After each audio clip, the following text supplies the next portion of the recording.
राजस्थान में भी भारतीय जनता पार्टी को प्रचंड बहुमत मिला है और 199 सीटों में से 115 सीटों पर भारतीय जनता पार्टी ने जीत दर्ज की है। कांग्रेस पार्टी को 69 सीटों पर ही संतोष करना पड़ा है। बहुजन समाज पार्टी को 2 सीटों पर और आदिवासी पार्टी को 3 सीटों पर और आरएलपी को 1 सीट पर, आरएलडी को 1 सीट पर और अन्य सीटों पर निर्दलीय चुनाव जीते। भारतीय जनता पार्टी राजस्थान में एक बार फिर पूर्ण बहुमत के साथ सरकार बनाने जा रही है और इसका श्रेय प्रधानमंत्री नरेंद्र मोदी को जाता है, भारतीय जनता पार्टी की पूरी टीम को जाता है। राजस्थान का मुख्यमंत्री कौन होगा ये दूसरा सवाल है, लेकिन राजस्थान में इस बार फिर से अनुसूचित जाति के लिए आरक्षित 34 सीटों में से भारतीय जनता पार्टी के उम्मीदवारों ने 22 सीटों पर जीत दर्ज की है।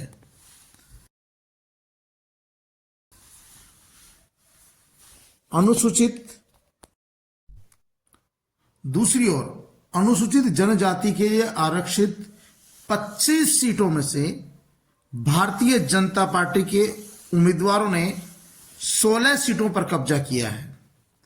यानी राजस्थान में भारतीय जनता पार्टी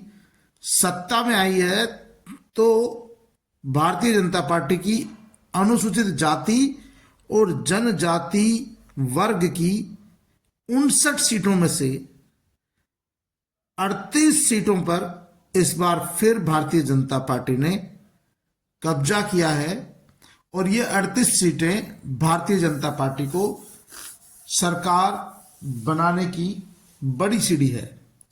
क्योंकि पिछली बार 71 सीटों पर भारतीय जनता पार्टी सिमट गई थी और जो पिछले चुनाव में देखा जाए तो 42 सीटें कांग्रेस पार्टी ने SC ST वर्ग की जीती थी, जिससे वो सत्ता पर काबिज हुई थी। 2008 की बात करें तो 34 सीटें जीती थी। 2013 में बीजेपी फिर सत्ता में आई तो अनुसूचित जाति और जनजाति के लिए आरक्षित 59 सीटों में से 32 सीटों पर भारतीय जनता पार्टी ने बड़ी जीत दर्ज की तो सत्ता में काबिज हुई। भले ही भारतीय जनता पार्टी के नेता इस बात का गुमान करते हों कि SC ST उनके साथ नहीं है, लेकिन यदि SC ST उनके साथ नहीं होता तो 59 में से 38 सीटें भारतीय जनता पार्टी चुनाव नहीं जीतती। अनुसूचित जाति के लिए 34 सीटों में से 22 सीटें एक तरफा भारतीय जनता पार्टी के अनुसूचित जाति के उम्मीदवारों ने जीत दर्ज की है। 25 अनुसूचित जनजाति की सीटों में से 16 सीटों पर अनुसूचित जनजाति के उम्मीदवारों ने जीत दर्ज की है और यही कारण है कि प्रधानमंत्री नरेंद्र मोदी ने जब 3 प्रदेशों की जीत हुई तो दिल्ली में पार्टी के कार्यकर्ताओं को संबोधित करते हुए कहा कि हम सभी वर्गों का ख्याल रखेंगे। उन्होंने आदिवासी वर्ग के ख्याल के लिए बोला और साथ में कहा कि कांग्रेस पार्टी ने पिछले लंबे कई दशकों से अनुसूचित जनजाति वर्ग के साथ अत्याचार किया है। यही कारण है कि अब भारतीय जनता पार्टी की प्राथमिकता में भी आदिवासी समाज आ गया है। हालांकि अनुसूचित जाति वर्ग का उन्होंने एक बार भी नाम नहीं लिया, लेकिन फिर भी राजस्थान में जिन 22 अनुसूचित जाति के उम्मीदवारों ने जीत दर्ज की है उनकी सत्ता में बड़ी भूमिका है और भारतीय जनता पार्टी को सत्ता तक ले जाने में अनुसूचित जाति के मतदाताओं ने पूरी भूमिका निभाई है। इसके पीछे राजस्थान में जो पिछले 5 सालों के दौरान जो दलित अत्याचारों की संख्या बढ़ी थी वो बड़ा कारण था। कई ऐसे कांड हुए और पिछले 5 सालों में दलित दूल्हों को घोड़ी से उतारने, मूछ रखने पर हत्या करने, मटकी से पानी पीने पर हत्या करने जैसे और महिलाओं के साथ दुष्कर्म, रेप, सामूहिक गैंगरेप, हत्या जैसे कई मामले आए। लेकिन पूर्ववर्ती सरकार ने, जिसे कांग्रेस पार्टी दलित आदिवासी समाज के लोगों को अपना वोट बैंक समझती थी, उन्होंने सिर्फ वोट बैंक समझा, लेकिन जब उन पर अत्याचार हुआ तो न तो उन्हें किसी तरह का कोई खास मुआवजा दिया गया, न ही उन्हें उनके साथ कभी कांग्रेस पार्टी खड़ी नजर आई। यानी कि इतने दलित दूल्हों को घोड़ी से उतार दिया गया था, इसके बावजूद भी मुख्यमंत्री अशोक गहलोत ने कभी अपनी तरफ से कोई बयान जारी करके नहीं कहा कि इस तरह का व्यवहार आगे से राज्य में बर्दाश्त नहीं किया जाएगा। यही कारण था कि जब चुनाव आए तो अनुसूचित जाति वर्ग ने सारे बातें छोड़कर भारतीय जनता पार्टी की 34 में से 22 सीटें उसकी खाते में डाल दी, झोली में डाल दी। अब भारतीय जनता पार्टी के ऊपर बैठे हुए नेता इसे किसी भी तरह समझे, कैसे भी समझे, अनुसूचित जाति वर्ग की 25 में से 16 की 16 सीटें जीतकर भारतीय जनता पार्टी की झोली में डाल दी, जिससे आज ये जश्न का माहौल भारतीय जनता पार्टी के मुख्यालय पर नजर आ रहा है। तो अब इसका जो मकसद है यह है कि जब जब बीजेपी ने SC ST के सीटों का, टिकटों का सही बंटवारा किया है, सही वितरण किया है, तब तब SC ST के लोगों ने भी भारतीय जनता पार्टी का उतना ही साथ दिया है। अब आपको बता दूं, मैं अनुसूचित जाति वर्ग में जो सब सीटें जीतने वाले हैं उनमें प्रेमचंद बैरवा दूदू से चुनाव जीते हैं, रामावतार बैरवा चाकसू से चुनाव जीते हैं, कैलाश वर्मा बगरू से चुनाव जीते हैं, रमेश खींची कटुमर से चुनाव जीते हैं, विक्रम बंसीवाल बैरवा सिकराई से चुनाव जीते हैं, अर्जुन गर्ग बिलाड़ा से चुनाव जीते हैं, आदूराम मेघवाल चौहटन से चुनाव जीते हैं, शोभा चौहान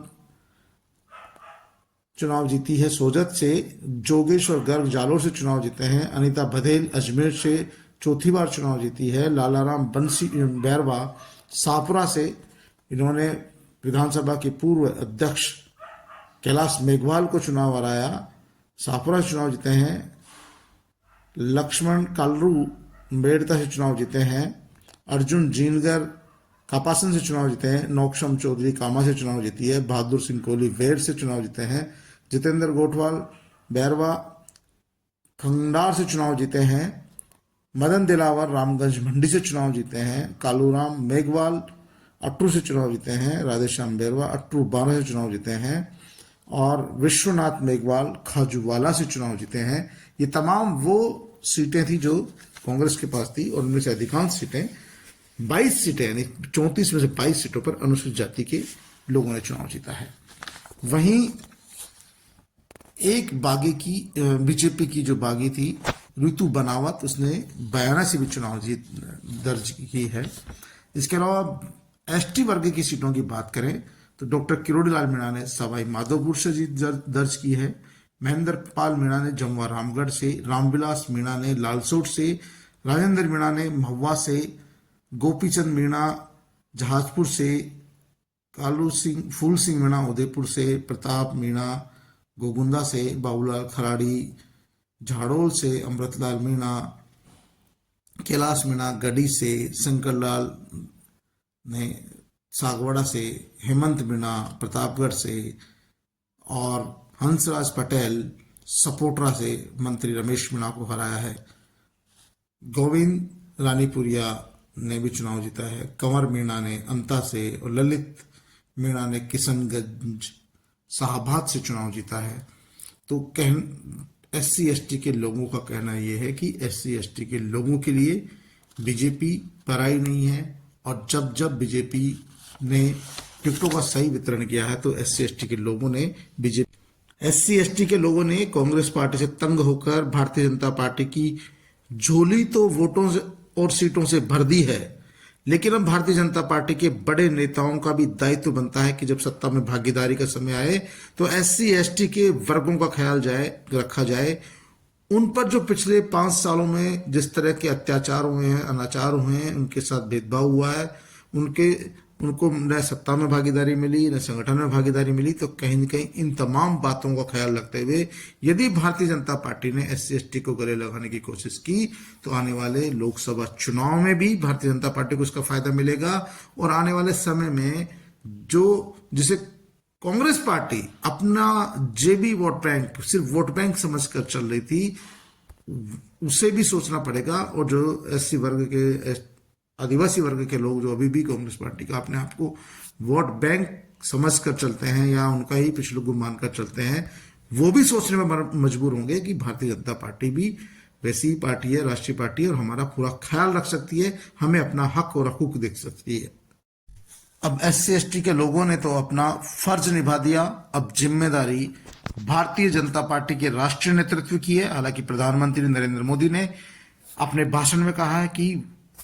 गारंटी मतलब पूरा होने की गारंटी, सभी वर्गों का, दलित हो, गरीब हो, पिछड़ा हो, अमीर हो, महिला हो, पुरुष हो, सभी वर्गों का ख्याल रखने की जिम्मेदारी भारतीय जनता पार्टी के नेताओं की है। देखना यह है कि इस बार भारतीय जनता पार्टी SC/ST वर्गों को कितना ख्याल रखती है, उनके कितने हक और हकूक का